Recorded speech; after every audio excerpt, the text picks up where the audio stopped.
So can you guys hear me? Yes, And can you started see? recording. Yeah. Okay, you can see the screen, right? Yes. Okay, so Radhe Radhe everyone. So today we are going to continue our discussion on the Canto 1 of Shrimad Bhagavatam. Before that, let's do the invocation. Gurur Brahma, Gurur Vishnu, Guru Devo Maheshwara, Guru Sakshat Parabrahma, Tasmai Shri Guruve Namaha.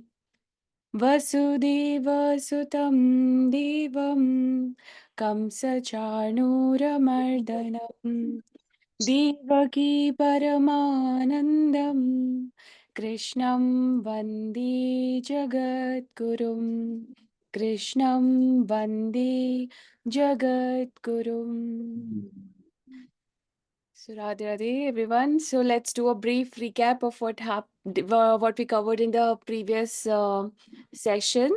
So in the previous session, we saw that how everyone, including the Pandavas, their family sages, they all, their sons died, right? And a lot of people died in the war. So they went to the sacred Ganga to honor the departed, and Krishna was with them. And then we saw the moment where Krishna protected the Uttara's unborn child, which who is Parikshit, and we saw how Ashwadama's weapons were coming at the Pandavas and Uttara, and how he destroyed the after the fires, the arrows that emanated from the Brahmastra through the Sudarshana Chakra, and how he changed his form in and entered Uttara's womb and protected the baby. Then we saw how Kunti offered her heartfelt prayers to Krishna, thanking him for his protection. How he protected her children, and how he was always, present whenever there was adversity. And she actually prayed to him that more adversities fall on her, so that she can always remember him. And then we saw that the sadness of the Yudhishthira, like how sad he was, thinking that he is responsible for the death of the entire Kauravas, and he held himself personally responsible because he was the person who was playing the gambling, with the others. Then Bhishma. When Krishna was was trying to leave, he saw that Yudhishthira was actually so sad. So he actually told, no, okay, let's go and meet Bhishma. So they all went, the Pandavas, Yudhishthira, and the other brothers, and Krishna, and there were many other people, in different sages. Everyone went to see Yudhishthira.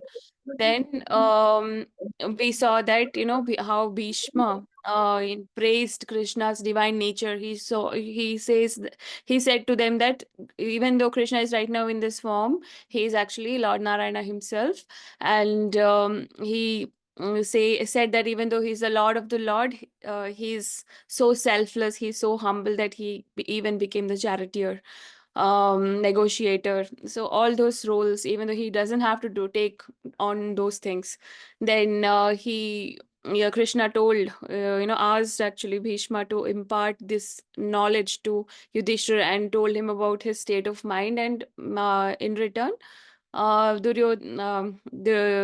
Bhishma actually told the how to rule, all that timeless wisdom on duties of individuals across all stages of life, and how a king should rule righteously according to the dharma. So everything was imparted for 58 days leading up to Uttarayana. So Uttarayana actually is the northern, where the section of the when the sun rises towards the northern section. So it starts from the January, and it finishes somewhere in the mid June, and then Dakshinaya starts from mid June to the early part of the January. So then we saw that Bhishma's final moments, where he focused on different aspects of how he saw Krishna, and then remembering him how he left his body, and then finally we saw Yudhishthira, did the last rites of Bhishma, and then inspired and guided by Bhishma's teachings, he actually went on with a righteous ruling. So this is what we covered in the previous chapter, I mean previous session. So let's see. Today we are going to cover two chapters, which is chapter 10 and 11. So chapter 10 deals with Sri Krishna's departure to Dwaraka. So let's see what happens. So Shaunaka Muni, after that, the Sutta Muni was saying this, to continue the story, he asks more questions. So he says that after defeating those people, which is Kauravas, who were trying to rob, who were not giving the land, not even five, villages to them. Uh, how, and after getting all of this back, how did Yudhishthira, who was most pious, the ruler, most pious ruler, how did he live with his brothers in Hastinapur? What did he achieve, given that he had no interest in worldly pleasures anymore? So then Sutta begins. He says that even though the Kuru dynasty was destroyed, Krishna made sure that Yudhishthira takes on. So we already discussed that he took the throne, but he was not interested in ruling. But with Bhishma's teachings and knowledge, Yudhishthira, you know um, with the Bhishma's teachings, he overcame his grief and he started ruling. So now his kingdom, we discussed in the previous chapter, he did Ashwamedh Yagya 3 times. So he was really had a very prosperous land and everything that anyone hoped for. And it was the I think Dwapar Yuga was ending also at that time. So before that, gods were, and his ruling was so absolutely beautiful, full of dharma, that gods were, all in line with the, yagyas and etc. etc.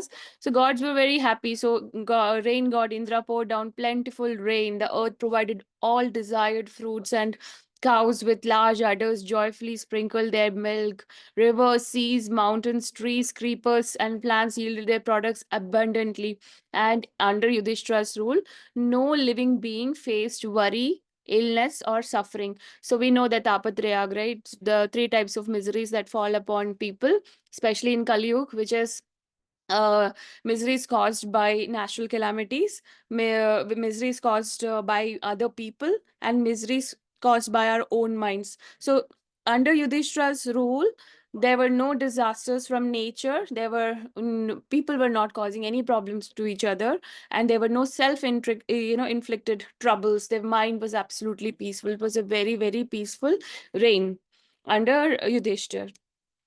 So now that everything has been achieved, whatever Krishna desired, now and after spending several months in Hastinapur, trying to save Uttara's child, that is Parikshit, Bhishma's, leaving of the body, and seeing that everything is okay, because he was actually, he had. Krishna's advice also. Yudhishthira had Krishna's advice, and he ruled the earth, which stretched to oceans like a noble king, supported by his royal brothers. So brothers were supporting him, and he was protected by Krishna. So Krishna made sure that everything happens smoothly. So when with all of this, now it was time for Krishna to leave. So when it was time for him to return to Dwaraka, Krishna sought Yudhishthira's permission, and even though they did not want Krishna to leave, Yudhishthira granted, said yes, and Krishna embraced him and others before mounting his chariot. So it was all, he was ready to go. So now this chapter and the next chapter actually basically deals with how much people loved Krishna. So that is what comes out even in the previous chapter also. but it was more individual, right? The Uttara's devotion, Kunti's devotion, and the Bhishma's devotion. But here we are seeing how the people of Hastinapur loved Krishna, and in the next chapter, how the people of Dwaraka, loved Krishna. So it says that so Krishna spent several months in Hastinapur, consoling his friends and relatives and pleasing his sister Subhadra. So Subhadra was Arjun's wife, and he was his sister also. So we know that he was the son of Vasudev, right? Vasudev's and Devaki, who was the queen of Mathura. So the Kansa's sister. But Vasudev had another wife called Rohini, who was in Vrindavan, who stayed nearby Yashoda, and who had the Balram as her son. So she and Vasudev had a daughter also. That was Subhadra. So Subhadra, Draupadi, who was Arjun's this other wife, Kunti, Pandava's mother, Uttara, the daughter-in-law of Arjun, Gandhari and Dhritarashtra, the parents of Duryodhana and other Kauravas. Then Yuyutsu was the son of Dhritarashtra, but uh, who was a son of Dhritarashtra, but not with Gandhari. So there was another, he had a son with a maid. So that was Yuyutsu. And Yuyutsu's story is also very interesting because Yuyutsu was a Maharathi. So Maharathi means he fought the battle along with Pandava's side actually.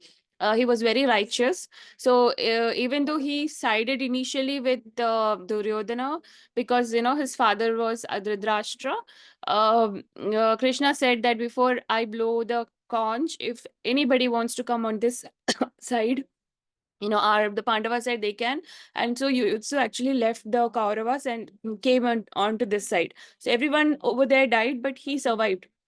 And he was so that was Yuyutsu. He was a Maharathi. Maharathi means there's like I think Rati, which is there a person who is able to fight 5,000 soldiers simultaneously. Atirati means around 12,000, something like that, and Maharathi means 72,000 people he can at one time he can fight. So like that, he was a very very valiant, very very righteous son of Dhritarashtra. And uh, that Yuyutsu actually went with Krishna to Dwaraka. So Kripacharya was another, like Dronacharya. He was also the guru of Pandavas. And the Kauravas. Then Nakul, Sahadev, Bhim, Dhaumya was the priest. Satyavati was Bhishma's stepmother. So we know that Bhishma's father was Shantanu, who fell in love with Satyavati, and Satyavati actually put a condition that if you want to marry me, then the next heir to the throne will not be Bhishma, who was Ganga's putra, but it will be my son. So, and that is how Satyavati had two sons. I forgot their names, but out of them only the Kauravas and Pandavas came. So the two sons actually died, and their wife, had no sons. Like that it was because for various reasons they had no sons. So then Satyavati actually had Vyasa as her son. So Vyas, who wrote the Bhagavatam, he was actually Satyavati's and Parashar Muni's son. We studied that in the previous chapter. So uh, she actually calls him, does some invocation and calls him, and he actually spends time with the wife of the uh, the the Satyavati's two sons. And each, so one, Vichitra Veerya, I guess, right? yeah, one is Vichitra Virya and one more was there. I Yeah. don't know the name. Thank you But so the three wives of one of them, with whom, right, Vedyas ji. Correct. So it was Satyavati's son's wife, but she called him, and they were supposed to go and meet, for spend one day. So and Vedvyas was looking very very scary and heinous. Or so one person actually turned yellow, the one wife, and looking at Vyasa, and that's how the one of the son was always very sick like that. And I think Pandu, he was always sick. And then the other wife closed her eyes, so Dhritarashtra was born. And then I think Vidur was the third person who was made, the again Satyavati asked the first wife to go, and she actually sent the maid. So that's how the maid's son was Vidur. So like that. So Satyavati was also there, their great great grandmother. So, and the other women's were, but no, when Krishna is leaving, they were all overcome with sorrow. So they nearly fainted, unable to bear separation from Krishna. Then Sutta further says that anyone who has heard, like we are discussing the sweet praises of Lord and his stories, so and we cannot bear to stop listening to his stories. Yes, Sandhya. I'm just curious, like in this list of people, why don't we have Arjun's name mentioned? Like, or Mm, is it just mentioning people other than the main ones? Or I don't know, like, maybe it was there. I missed. I don't know. oh, okay, okay, then it's fine. Because I basically I was trying to think that he must also be overcome with sorrow and extreme because he was like one of Yes. the very close people, right? So Yeah. Yeah. So I think I missed. So okay. So next is so he's saying Sutta is saying that anyone who has heard the sweet praises of the Lord cannot bear to stop listening. So such songs purify the heart. So imagine how much harder it was for the Pandavas who were so close to him. They were all looking at Krishna so longingly. That somehow he should stop. So the Pandavas who had seen, touched, spoken with, and shared countless moments with Krishna could not bear the thought of separation from him. So they loved Krishna so deeply that they ran back and forth, even moments they can get to spend with him. So they were gathering parting gifts, and they were running back and forth, their hearts longing for him, even as he prepared to leave. Then so that was the condition of the people there, the women of Kuru dynasty. So other than these there are the other women deeply attached to Krishna. I think his presence himself, everybody gets attached to him. So deeply attached to Krishna held back their tears at the time of departure, as it was considered inauspicious. So if somebody is leaving, we're not supposed to cry. So that, like that, they were somehow holding it back. So as Krishna left, the air resounded with sounds of different musical instruments, creating a festive atmosphere. Then um there the other women's are standing atop their mansions. They were showering flowers on Krishna and gazed at him with affection and shyness. So Arjuna, Krishna's closest companion, held a white umbrella over his head. Okay, he was holding the umbrella, and with bordered with strings of pearls and handle made of precious stones. Uddhava and Satyaki. So Uddhava and Satyaki were his friends, and Satyaki was actually his or Krishna's kind of a student. So they were wavering chowries. Chowries means like kind of a fan kind of a thing. So they were like they were fanning Krishna, and and he was being showered with flowers, and Krishna shone brilliantly.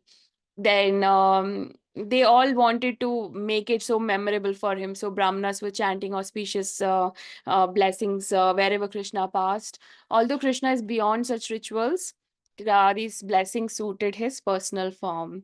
Then again, the women of Hastinapur, captivated by Krishna's divine nature, spoke. So this is very interesting. So they were like whispering to each other, and saying that they say that Krishna is that ultimate reality. This is him only, like that they were talking among each other.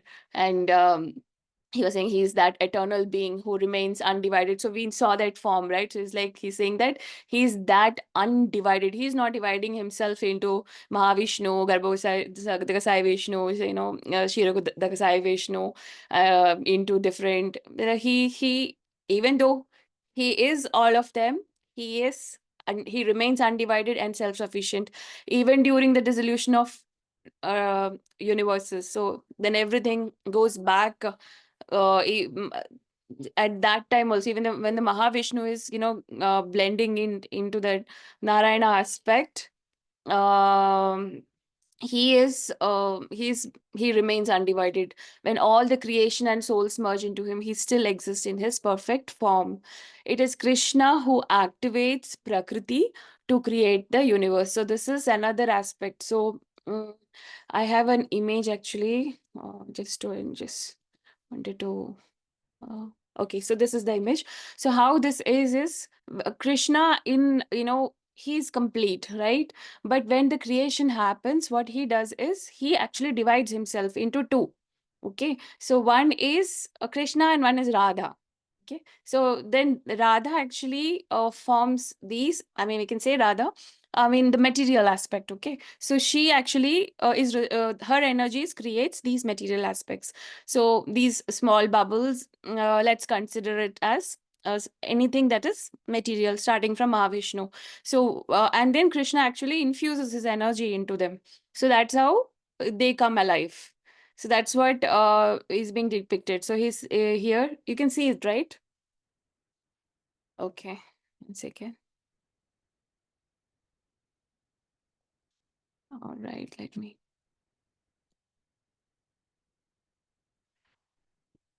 Mm, sorry. All right. So, yeah. So he's saying that it is Krishna who activates Prakriti to create the universe. So he looks at the Prakriti, and Prakriti forms different things, and he infuses it. So we have to consider ourselves as these manifestations of Krishna and Radha herself, and actually, this is all a divine leela. This is all a play. He's just playing with himself. But we become so identified with our own identities and our past and all these samskars, etc., that we consider ourselves as separate, and we have so much desire that we are not able to go back, merge. So it is like if we merge into Krishna, we become Krishna. There is no other personalities.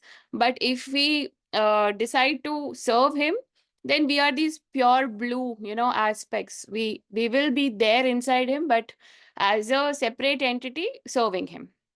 So that's how it is. So he revealed, then these are all like, these ladies are talking among them. Do you know, he's that highest person, he's the undivided version, he's perfect in his form, he's the one who activates Prakriti, he is the one who's revealed the Vedas. So when Brahma came out of the navel, Brahma did not know what to do. So the sound came, you should meditate, and he meditated for 70,000 years, and that's when the Vedas got revealed. So it's like he revealed the Vedas to guide creation, giving form and name to the formless. So these are like, these ladies are talking about him. So only Krishna can purify the heart. Even great sages who practice yoga and try to control their senses, they can attain that purity only through devotion to him. And then they are saying that he sustains this also. He, Krishna, creates. So he's the creator, he's the sustainer, and he's the annihilator of he annihilates everything, all the universes effortlessly, without attachment. So this without attachment is very important, because I think 2 3 times it is coming.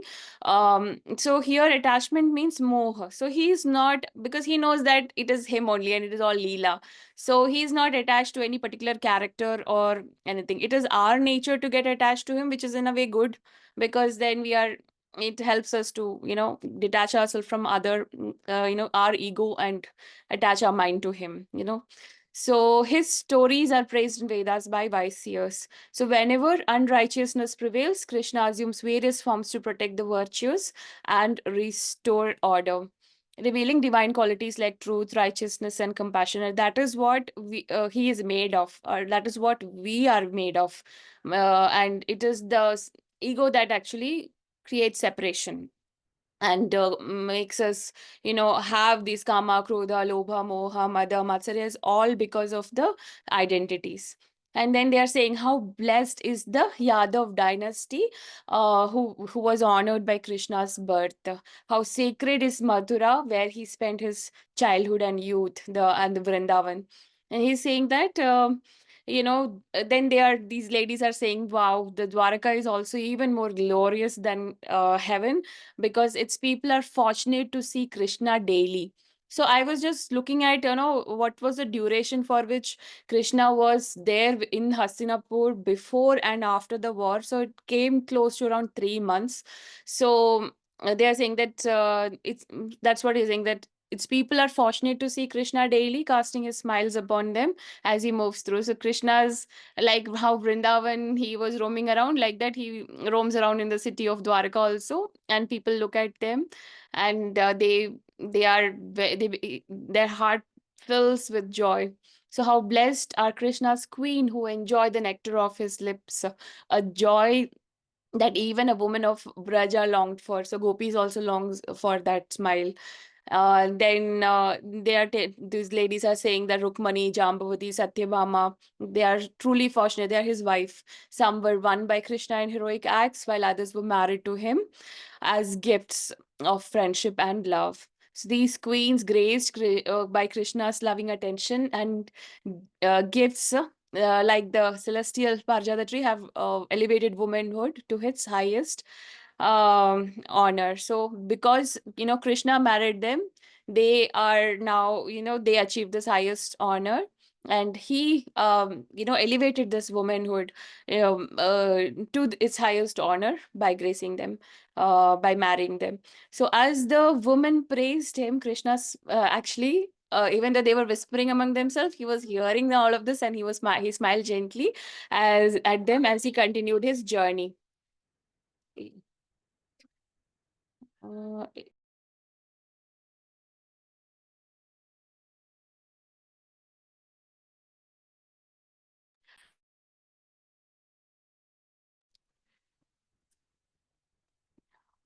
All right. So, yeah, so out of affection, Yudhishthira sent a fully equipped army of horses, chariots, and soldiers to escort Krishna on his journey. And Krishna, deeply attached to Pandavas, so Pandavas all actually followed him, to a long distance. They don't want to leave him, so they were all going behind him. But then Krishna said that, no, it's time for you to go. And so he sent them back, and they were very, it was very painful for them to get separated from Krishna.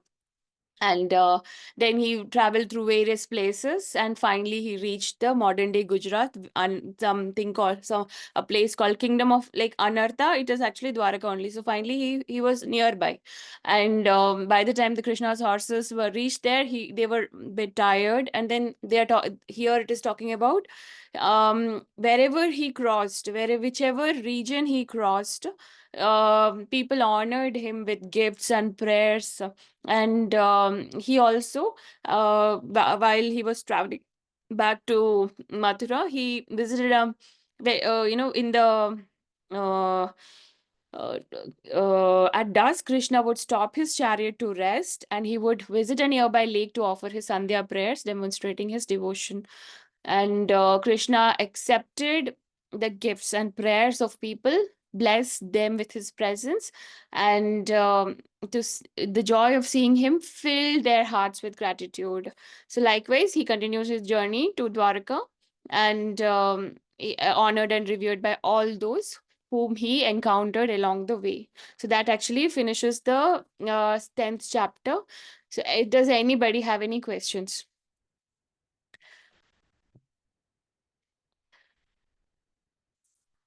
Okay, so assuming that we don't have any questions, let me just cover the chapter 11. So, chapter 11 is, so now he has left Hastinapur, and now it is about the entry of Sri Krishna into Dwarka.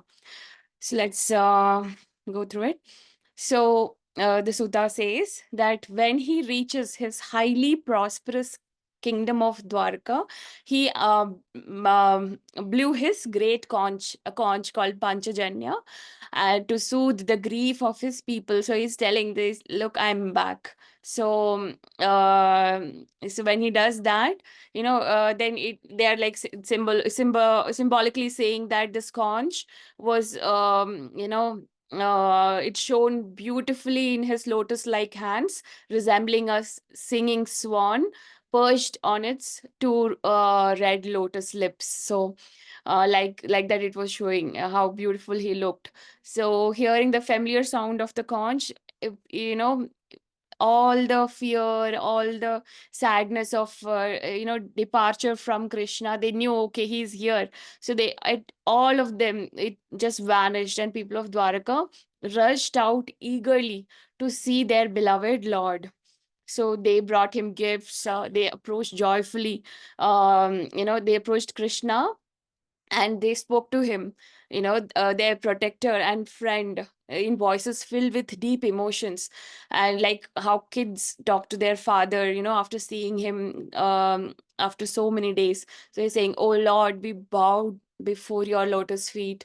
Oh, who is worshipped by Brahma, Shiva, Indra. You are the ultimate refuge for those seeking liberation beyond the reach of time, and supreme ruler of all beings, please grant us happiness. O creator of the universe, you are our mother, father, friend, teacher, and serving you has made our lives blessed. So that kind of love is what, even people of Dwaraka have for Krishna. And he's saying we are so lucky, um, to see your beautiful form with kind smiles and gentle looks, something even gods wish for. What, we don't know what we did to see you. And then he says that, whenever they're saying their deepest emotions, that whenever you leave for Hastinapur or Mathura to meet your friends and family, every moment without you feels like 1,000 years. We feel as lifeless as eyes without the sun. So if there is no sun, we cannot see anything, right? So like that, they were saying that it's like almost like they were engulfed by death. We feel lifeless as eyes without the sun, O Lord, with lotus eyes. Hearing these lovely words, Krishna, fond of his devotees, he enters the city. He blesses everyone with his gracious glances. Dwarka was protected by the mighty clans of. So now about Dwarka. So how it was protected by powerful warriors, unmatched in strength. The city was adorned with lotus filled lakes, gardens, parks, orchards, blooming year round with fruits and flowers. Gates, palaces, and streets were decorated with colorful flags and banners, so some so large that they blocked the sun. So it was, Mathura was a very, very prosperous, very, very beautiful um, country. Um, then gates, palaces, and streets were decorated with, okay. So streets, markets, and courtyards were clean, sprinkled with scented waters, decorated with offerings of fruits, rice, and flowers. Uh, house entrances were covered with curd, sugar cane, fruits, incense, and this was not just. But they didn't even know that Krishna is coming, but they were. It was always like that.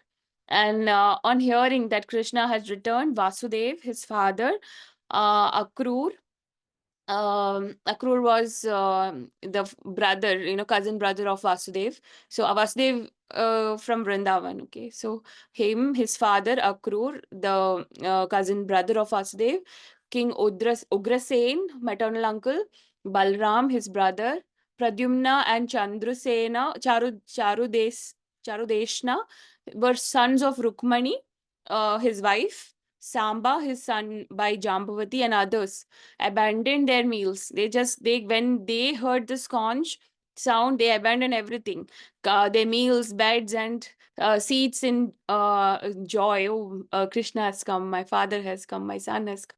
So overwhelmed with love, they rushed to meet him. So then, filled with happiness and respect, they placed the royal elephant at the front as a good omen and set out on their chariot to meet Krishna. So they also started leaving. Krishna was coming towards them, and they started going towards Krishna.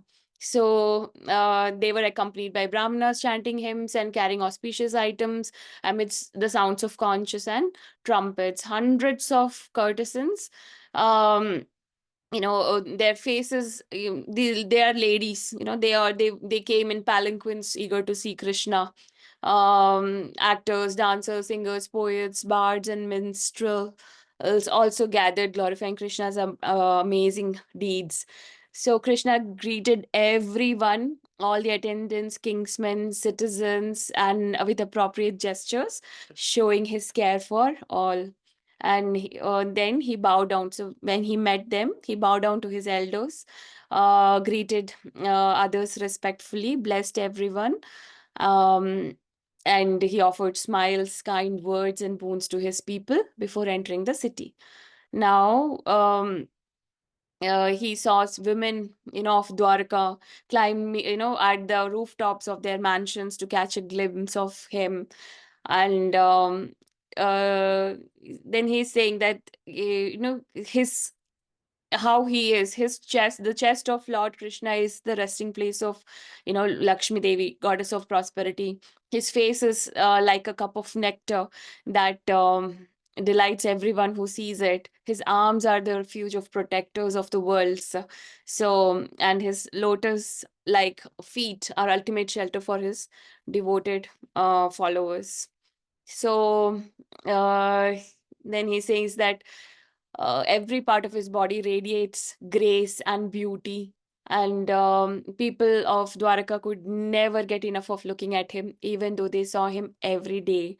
Krishna walked under a white umbrella with fans waving beside him and flowers falling all around.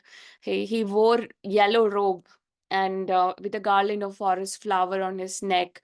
He looked like he has a dusky complexion, right? So he looked like a rain cloud surrounded by sun, moon, stars, and a rainbow. The rainbow was the flower, the garland. So he bows down to his so first he visits his parents, Devki and Vasudev, and there he meets his other seven mothers. So they who are Devaki, Yashoda, Rohini, then the Bhu Devi. There, as we said, that there are some people who are actually um, they take these human forms and they are there with him. So Bhudevi, Gaumata, Madhira, and Shaibhya. So I've actually not researched on them, but they, I think Madhira is someone who took care of, was a caretaker. So then, so they all were so glad to see him, and overcome with joy and motherly love, Devki and other mothers showered Krishna with affection. Their tears of happiness flowed as they embraced him warmly. Then he entered his palace, with which had separate quarters for each of his 16,000 wives. So Krishna's wives, overjoyed at his return, greeted him with shy faces and loving eyes, abandoning their seats, vows, and thoughts of austerity. Out of immense love, they embraced Krishna first in their mind, then with their eyes, and finally through their children, as they offered for him to hold. They had kids with Krishna, so the kids were also went to Krishna and hugged them, and they also went and they hugged him.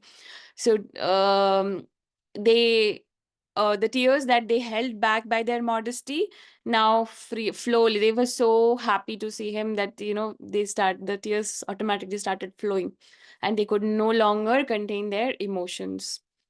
So, although Krishna always remained near them, his feet seemed even more attractive to his wife. So, there's a very nice anecdote here. So, like, even Lakshmi Devi, the goddess of fortune, is so attached to his feet that she never leaves them despite being criticized for her fickleness. Like wind igniting a fire in a bamboo forest, Krishna instigated the Mahabharata. to lighten the earth's burden.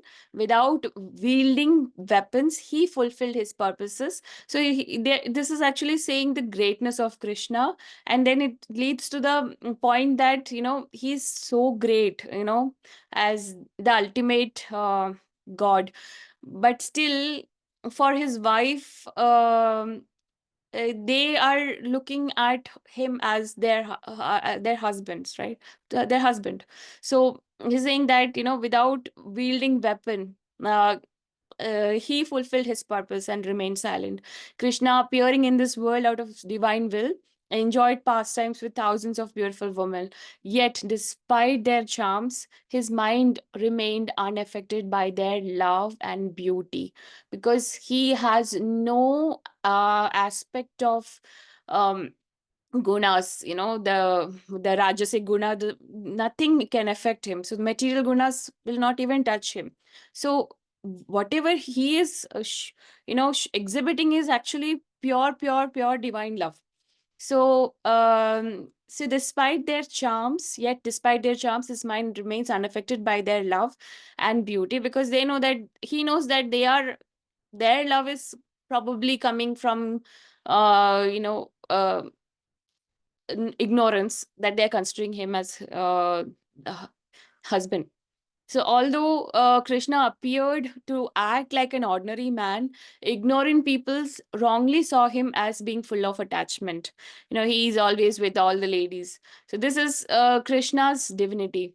Although he appears in this material world, he is never tainted by the modes of nature. Similarly, those who take refuge in him are never influenced by these modes. So, whoever prays to him and whoever is attached to him, naturally the love for him will not be out of any rajas, tamas, sattva and all of that. It will be always, the love for God will always be coming from shuddha sattva, which is a part of Sachidananda bliss.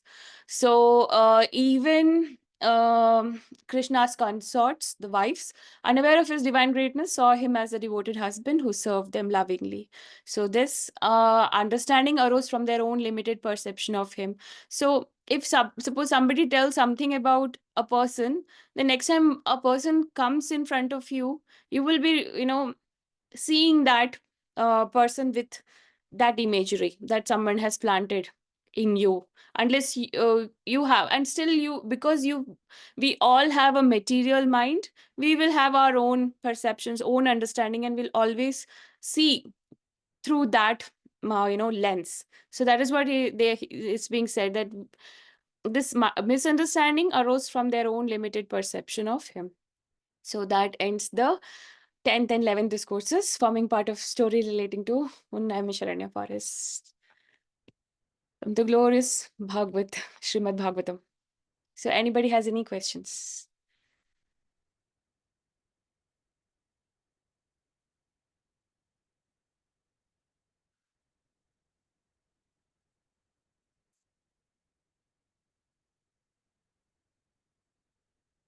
Um,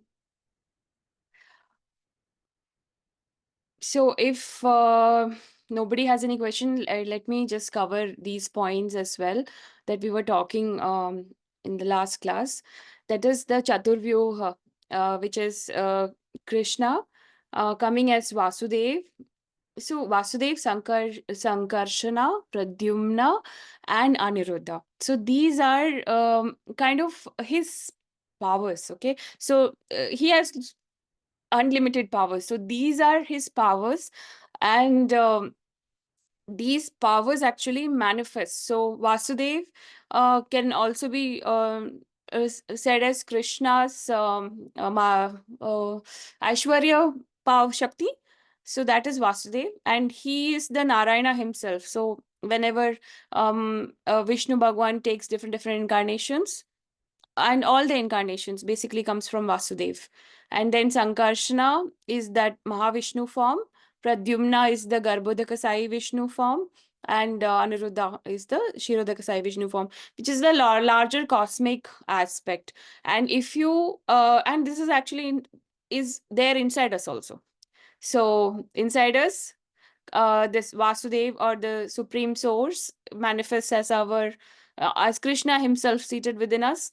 Sankarshana manifests as ego, and creative intellect is the Pradyumna. So these are the powers that within us manifest into these things like Paramatma, Ahankar, Buddhi, and the mind. So yeah, so we discussed that, and then we had one more, which was about this unity in diversity. So basically, he's saying that where if you remember, I'll just read this verse, which is those who perform. So this was Narada was telling, okay, so those who perform their actions in obedience to Lord's behests repeatedly utter and meditate on the praises and names of Sri Krishna. So that means whoever is doing karma yoga, who want to do karma yoga, they should actually praise the names of Sri Krishna. And the names that Narada suggested was obeisance to you, O Lord Vasudev, also to Pradyumna, Aniruddha, Sankarshana. And then, and he's saying that the he alone is of true insight who worships him, uttering the name of the four forms as indicated above. So even though he's saying that he alone is the of true insight who worships them, with using the four names, we have to understand that these four names are not separate. They are all actually representing, they are not lesser or separate, but expansions, which is his own power, shaktis. These are all different shaktis manifesting into a form. So these, but expansions reflecting specific functions of the same undivided supreme being.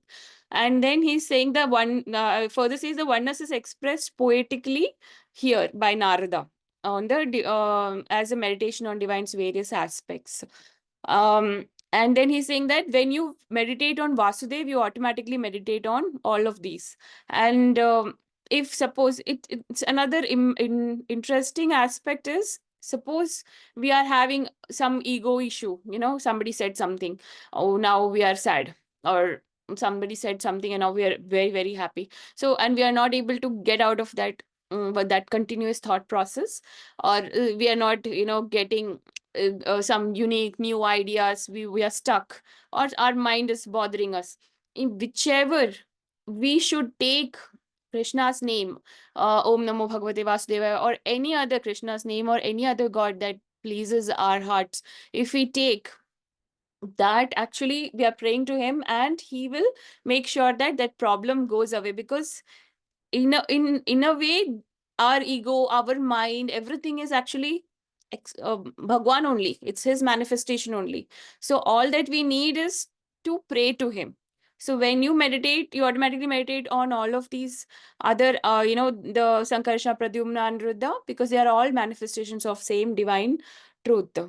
And they're saying that the Vasudev is the original, but his completeness includes all of this, and worshipping one form or all forms together reflects the devotee's acknowledgement of God's absolute oneness. So one is not different from the other, everything is one and the same.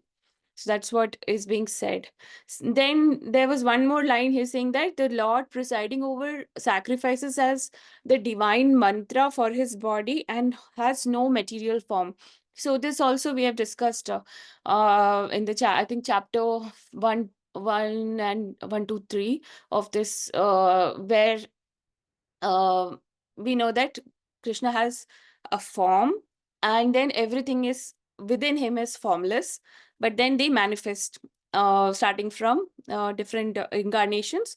But incarnations comes only when there is trouble in the material world. So it will start from Mahavishnu, Garbhodakasai Vishnu, Kshirodakasai Vishnu, like that it will go, right? So what is this divine mantra, the mystical formula of his for his body? So it says that just like we have a name, or every form has a name, like that God has also can be invoked using certain sounds. So if you see, even in Sanskrit or in Hindi, this right, it starts from and aha, her, it ends with her. So it is said that where from the from our mouth, when our mouth opens till our mouth close. So all these sounds actually represents various manifestations, because if there is no sound, there is no form. So these divine mantras actually is used to invoke a form, and to an extent that when we chant, we are actually divinizing our own body, and we are actually making our body into a temple, and we are inviting these powers that are within us, to manifest. And it helps us in realizing that oneness and who we are. So he's saying that this Lord who presides over all the sacrifices, which is all the yagnas, so has the divine mantra for his body. And he has no material form, he has no material contamination, no 16 elements, no, even the consciousness. He is made of consciousness. We still, his consciousness is one aspect of him, Sat, Chit, Anand. So Chit, which is consciousness, um but they just, even the Sat means everything which is, manifestations is Sat. Chit, and Asat means everything that that we say from our, what we concoct out of mind, that is Asat. Sat means everything existential. So Sat is his aspect. Chit is consciousness, through which he enters all the forms. That Chit, also known as, energy, divine energy of God. So Chit, and then Anand is also one of his form, which is represented by Radharani. So all of that, uh, there are different aspects of him, and he has no material form. So, and he can be invoked through the mantras, and who understands this, they will utter these names of four forms. They will not differentiate between any form, and those who truly understand this aspect only can truly worship him. So that's what the whole meaning of the verse is. Anybody has any doubt? Okay, so any questions? Anything, some song or I have no question, but like I have heard people having this name Sankarshan, Anirudh. I did not know that they belong to these forms of Krishna, like I mean the different aspects of his expansions as different forms of Vishnu, right? Mm. So that is really Another thing that I was actually, something that came in my mind was Sankarshana is also Sheshnag. He takes a Sheshnag form. And then I was wondering, that Krishna, Balram is always with him. And Rama, Lakshmana also always with him. And we know that Balram and Lakshman is the avatar of Sheshnag. Sheshnag is ego. So ego, the power of ego. So it's like, Krishna walks with them but separate from them. So yes, that's something I was thinking about. So yeah. thank you. So And I even this thing, like this aspect of, I mean, of course, that was expected also, like when he was leaving, how different individuals were feeling their emotions in Hastinapur, and so that was also very deep. Yeah, I mean, that devotion, no, I think many more chapters they keep discussing these emotions, and we feel so happy and so grateful actually to just listen to this. That's the whole purpose of Shrimad Bhagavatam, right? So yeah, awesome. Chick. So, then if nobody has any questions, let's conclude. All right. So Yes, thank you for so giving the opportunity for me to, tell this, and for you all to come and motivate us. yes, thank you all for joining. Thank you, Patusha Di, for another great session. Thank you. From Thank you. Thank you, Meghna, for joining. Thank you so much. It was so good. Awesome. So tomorrow we will have Bhagavad Uh, Gita discussion, as every week we have that. yeah, And we will be discussing the two shlokas that talk about how important it is to regulate different activities that we do on the that's path of devotion. So that is great. Are becoming. we also gonna recite the Bhagavad Gita Yes, slokas? yes, yes. Oh, So that's tomorrow we will be reciting, so we'll be covering two shlokas. We'll be reciting the shloka, we'll be understanding the meanings, and we will also have a bonus segment covering one of the saints, one of the very elevated devotee of Krishna from whom we will all get inspired. So look forward to meeting yeah, that's tomorrow. great. Thank you. Totally looking forward to the stories and everything. Mhm. Thank you so much, Sandhya. Thank you so much, everyone. Thank you all. Radhe Radhe. See you tomorrow.